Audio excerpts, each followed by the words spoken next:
C'est une vieille dame, une locomotive dite à gros nez, construite en 1955 et qui fonctionnait à l'époque au diesel. Et ça, c'est pour accélérer le moteur, et pour donner la traction. Et tu vois ici, sur le mètre d'ampérage, la puissance, ici. À 120, maximum 140 km/h, elle traînait des wagons comme celui-ci.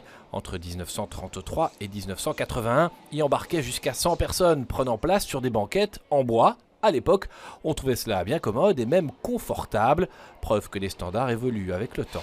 Il y a encore un tas d'évolutions qui sont utiles et nécessaires pour rendre les voyages encore plus confortables, encore plus sécurisés. On a beaucoup moins de risques d'accident évidemment dans un train que dans une voiture, une meilleure ponctualité, une meilleure vitesse commerciale.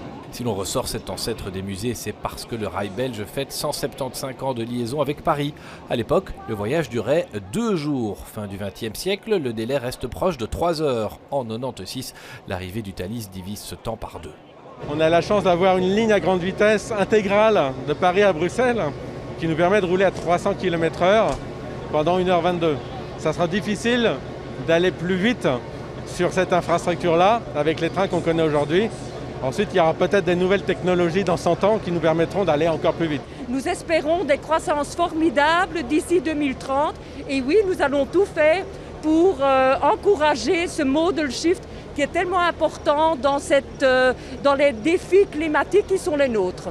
53% des voyageurs de Thalys se rendent de Paris à Bruxelles pour des raisons professionnelles. Le rail veut élargir sa clientèle, récupérer des voyageurs qui ont encore tendance à partir en vacances en voiture.